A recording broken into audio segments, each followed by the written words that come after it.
SAT was testing you ability to simplify rational expressions, right?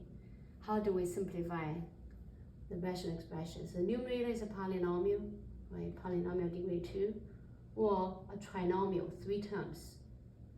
Usually, if it's factorable, can be factored as 2 binomials. Denominator is the same. Well, let's think. I need to think 2 factors of -20 adds up to be 8. Oh, I got it.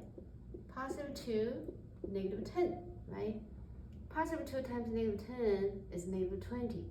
+2 minus, opposite, right? I would get -8 when I add those two. So what I'm gonna do, I'm gonna switch the signs. I do -2 plus 10. Now when I add those two numbers, I get +8. So that means this numerator can be factored as x plus 10 times x minus 2. I do the same thing for the denominator. Denominator first, I see the trinomial, the 3 terms, all has x as a common factor, right? So I factor out x first. When I factor out x, so let's write it over here. I factor out x, then this square, this cube becomes square, x squared becomes x, and this have no more x, right? I just factor out x from the denominator.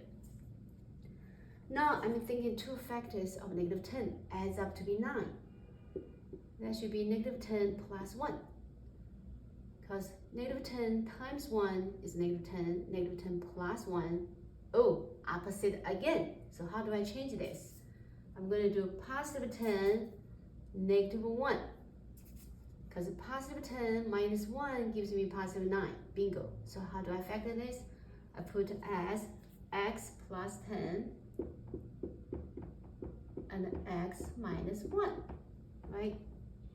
You can always try, you can try through trial and error process, you will find the right factor. Now the numerator is in the factored form, the denominator in the factored form. I can perform cancellation. Numerator has x plus 10, denominator has x plus 10 as factors, so those two becomes 1. Something divides itself, becomes 1. So what's left? The numerator left with x minus 2. The denominator has x times x minus 1. If I want to multiply those two, I times x with x, I get x squared. X times -1, I get -x.